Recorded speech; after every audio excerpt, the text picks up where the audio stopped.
change brings about opportunity, but it also creates a level of uncertainty. People are scared of uncertainty, and entrepreneurs love leaning in and view that uncertainty as opportunity. And so we need to become positive as humans and solve those and embrace the opportunities versus trying to hold back from the uncertainties. Because once the dam is broken, the water will go through, and we just want to be riding with a nice boat on the water versus actually being at the bottom impact and receiving that water down our throat and not being able to swallow it fast enough.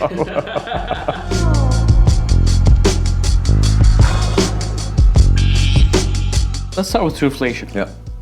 Can you introduce us to Truflation and explain what it's aiming to solve? So what we're trying to do is bring financial and what Truflation's trying to solve is bring financial and economic data onto the blockchain. And as a result, what we have tried to do is make available data that's relevant to the real world financial and economic situation. And in order to do so, we needed to enable not only data availability, but also compute availability as it relates to indexes. So we've built out a data and index availability layer on top of blockchain and obviously integrated with Chainlink. Fantastic. We're going to dive into all of those in just a second, but I'd also love to learn about your background and motivation too. So could you tell us a bit about your background and what led you to create Truflation? So I've been a serial entrepreneur, launched a number of different businesses, started off heavily in the mobile. So with the mobile revolution, I was very fortunate to get involved in that really early on. And then as mobiles evolved, I got involved in software on mobile devices. And as mobile devices became more and more pervasive, that enabled a lot of people to have compute available in their hand and the democratization of the internet a lot more and the data. And so that led to me getting involved in Bitcoin. I used to work at big companies like Sun Microsystems and Siemens, but then I also launched a number of different companies where some were successful, some weren't so successful. But the last one was launching a developer network. So we were an agency for a number of different tech companies acquiring developers for their tools and protocols and SDKs, which led to one of the developers wanting to be paid in Bitcoin, which got me into the crypto landscape back in about 2012. When it was, and so then I built out the expertise in Bitcoin, found the developers in that area, and ultimately, got into running Bitcoin.com. I was the CEO, scaled that to 50 million wallets, 500,000 merchants, and then inflation was only going to be transitory. And that's sort of when I sort of said, there's no way you can tell me inflation's going to be transitory, and that led to the inception of Truflation, which ultimately was going to be just a pure calculator for real inflation, so true inflation, as we started to see the mistrust in government reporting and government numbers. Yeah, let's get into that actually. So how does Truflation's approach differ compared to traditional inflation metrics? So number one is we're real time. So compared to traditional inflation calculation, they report every 30 days. We report every day. So that was one significant improvement. So 30 times faster than they do if you look at it on a daily basis. And so that was the first element. The amount of data that we aggregate over 10 million items per country for the calculation of inflation. The government tracks 80,000. So 10 million at Truflation versus 80,000 items that monitor price changes.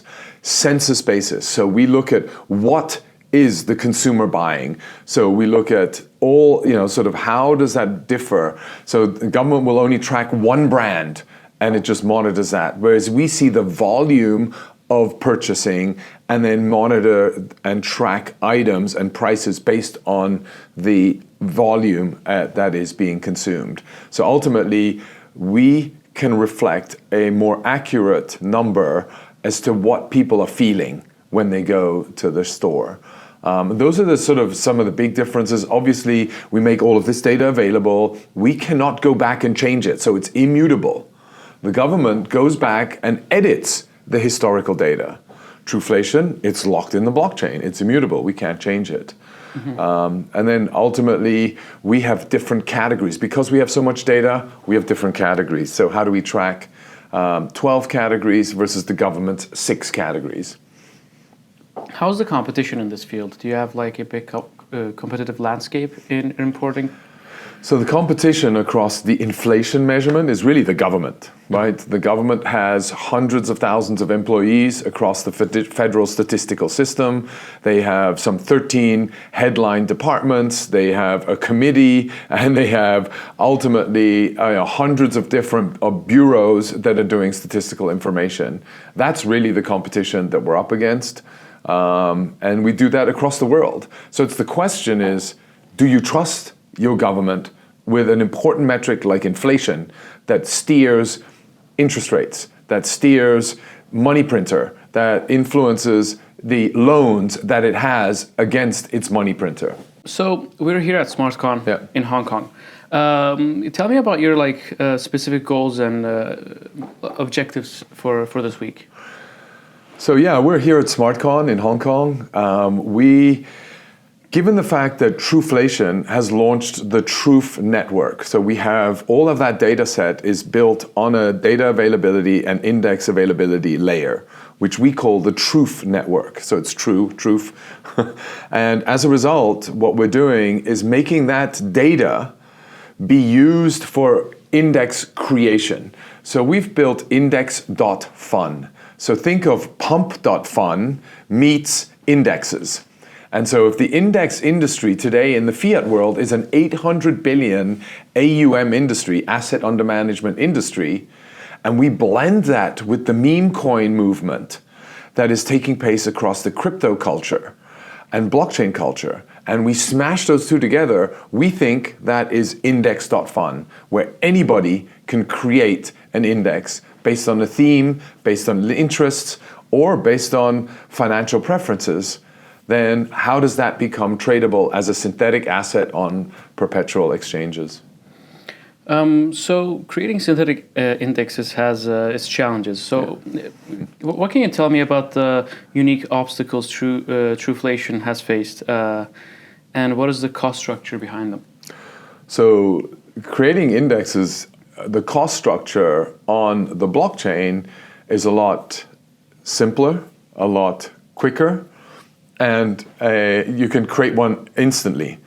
In the fiat world, you're going to need about a year or something to create an index and get it approved. You have a lot of legal support needed for the documentation, whereas on the blockchain, I can write a lot of the requirements, the governance, and the legal framework in smart contracts and make that available in a decentralized database. And that's what we're doing with index.fun.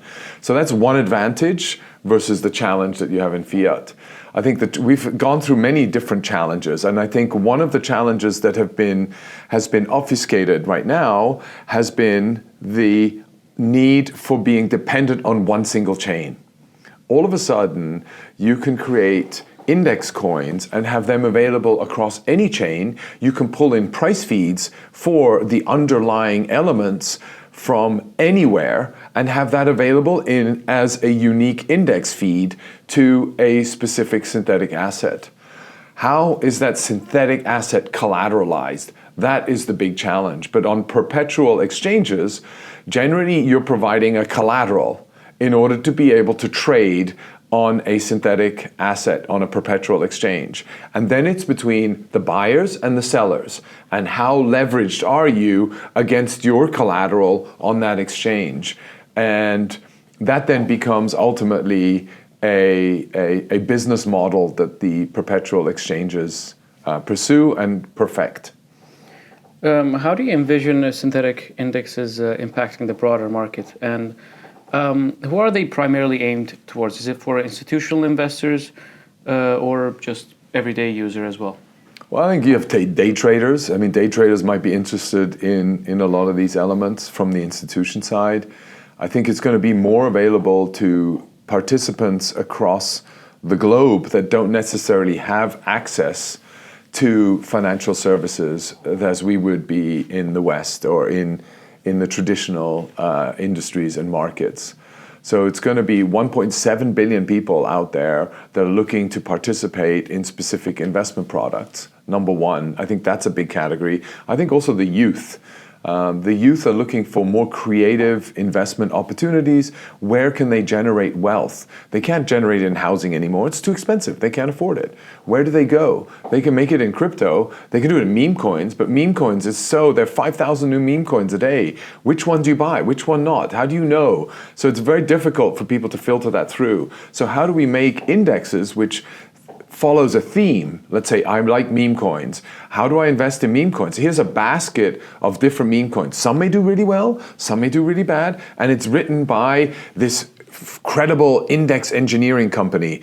Ooh, I like those guys. It's more traditional. They follow my style. I think they're very credible. I will invest in that index. Or it's Murad himself who's creating the meme coin and index. And so he's got these highly risky, volatile 10 coins that he believes are accurate. And so, I want that one because he knows, and then I can learn about some of the underlying and may pursue and engage in one or two of the underlying meme coins inside that index. But the index has helped me enter into the meme coin industry.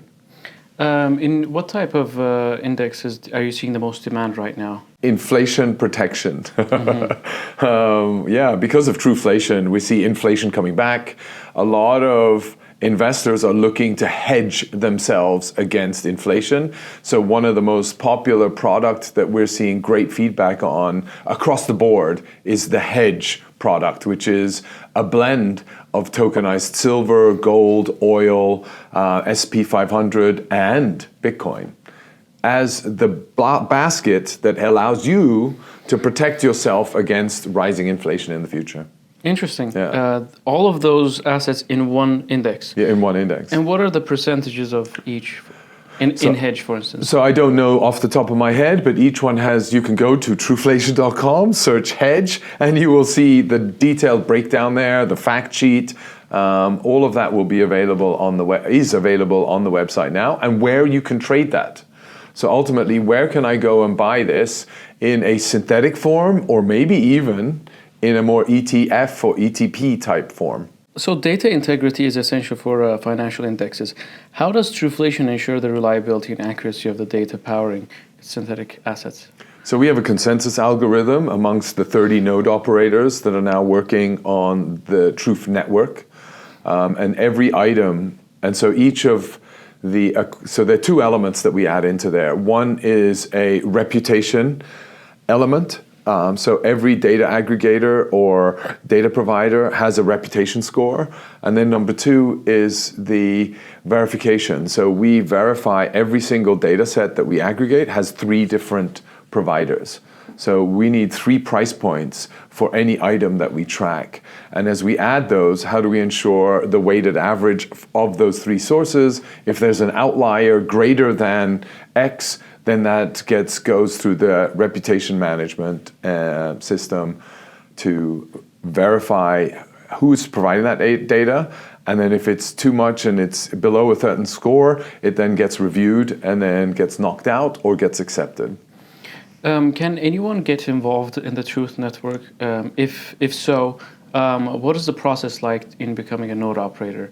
What are the incentive mechanisms? What tokens do you receive for becoming a node operator? So the node operators, anybody can join as a node operator. Right now, we're keeping it slightly limited to select node operators. The incentive is in paid and reward. The rewards for participation are in TRUF tokens, which is the underlying token that supplies and maintains the TRUF network. The rewards are in terms of consumption, in terms of development work for the participation of the node operators. And also, obviously, the more consumption, the more revenue gets distributed across the ecosystem and to node operators. That's sort of how we've set it up. Indexes are generally priced at percentage points or bips which are on the trading volume or the TVL of the indexes themselves. And the token is Truth token. Truth token, yeah. Yeah, and is that what's the use case of it? I guess like you pay gas for it, you stake it. Like what can you do with the Truth token? So with the Truth token, you can stake it. You pay data access, so the data availability. You want the TRUF network to calculate your indexes. You pay the node operators to maintain and compute in real time your index and govern your index, right? So how do we protect that index from being cheated on or changed or, and that's what the node network is going to protect. So we do that on-chain, and you pay for that in Truth tokens. And then obviously consumers consuming the data or Web3 companies consuming the data sets pay in Truth token as well. Interesting. I have a side question here. Yeah. What happened to your Twitter? I tried to go look into your Twitter and I saw it was suspended or something. No, yeah, we suspended it. It's shut down. My Twitter got hijacked. So, oh, really? Yeah. Okay. So S Rust is no more my Twitter. It's the real S Rust is now my Twitter. Oh, you're back. Yeah, okay. I'm back under a different username. But yeah, it got hijacked. So it's like, and it's really hard to get back. Mm-hmm. And then they took all my content and moved it somewhere else. And so the SRust99 that you see on Twitter is not even mine. Okay, that's like, unfortunate, but I hope you get it back. I don't want it back anymore. They've moved all my content, all my network somewhere else, so I don't even know where it is. It's the centralized world, right? Yeah. Web 2 world. This stuff like this really happens. Even in centralized world, you would expect you get some sort of support or help or verification. No, so we took it down. Yeah. Did something happen as a result of it? Like maybe I don't know, like sharing like false links, or like did it damage Truflation in some way? It didn't damage Truflation. It damaged me personally. Mm-hmm. Yeah, for sure. It didn't damage Truflation. So Truflation and all its users, all of the Truth token holders are all safe mm-hmm. and protected. It did improve and enforce higher security measures at Truflation and amongst the team and amongst myself and my family too. Nice. So looking ahead, what is the ultimate vision for Truflation? Can you run me down through like any updates or like what's next for Truflation? So ultimately, we see inflation being such an important metric around the world. One of the things that I'm really happy about is the fact that countries, like in Argentina, asked for Truflation to help with creating an Argentinian inflation index directly. So number one is you have an independent party doing the inflation calculation for Argentina. And number two, as a result, it could be a credible source to any of the borrowings that Argentina does and protecting the lenders against inflation in Argentina from an independent party. So it's not tied to the government, but it's an independent party providing inflation information tied to loans that the government is issuing in order for investors to attract investors to buy those loans. And so that's sort of where ultimately the true CPI can come in really handy. And how do we build out TRUF network to become this index availability layer and have lots of products be built off the back of indexes created on top of Truflation and the TRUF network? Are there any final words you'd like to leave our audience with? Yeah, I mean, look, it's an exciting time. It's, I think, right now, one of the most exciting times to be alive. There's a lot of innovation taking place. I think in the last 30 years, we've seen more innovation across the board, from health sector to tech environments to, with renewable energies and clean tech. Across all of those categories, there's never been more innovation on the planet over this land, and it's only accelerating. Which on the one hand is a bit scary, but we have to lean in to identify how to participate in this new environment, because change brings about opportunity, but it also creates a level of uncertainty. People are scared of uncertainty, and entrepreneurs love leaning in and view that uncertainty as opportunity. And so we need to become positive as humans and solve those and embrace the opportunities versus trying to hold back from the uncertainties. Because once the dam is broken, the water will go through. And we just want to be riding with a nice boat on the water versus actually being at the bottom impact and receiving that water down our throat and not being able to swallow it fast enough. Well, awesome. That's a great point to end it on, I think. It was great to chat with you. This was a really interesting conversation. Thank you, Alp, for having me, and yeah, thanks for that.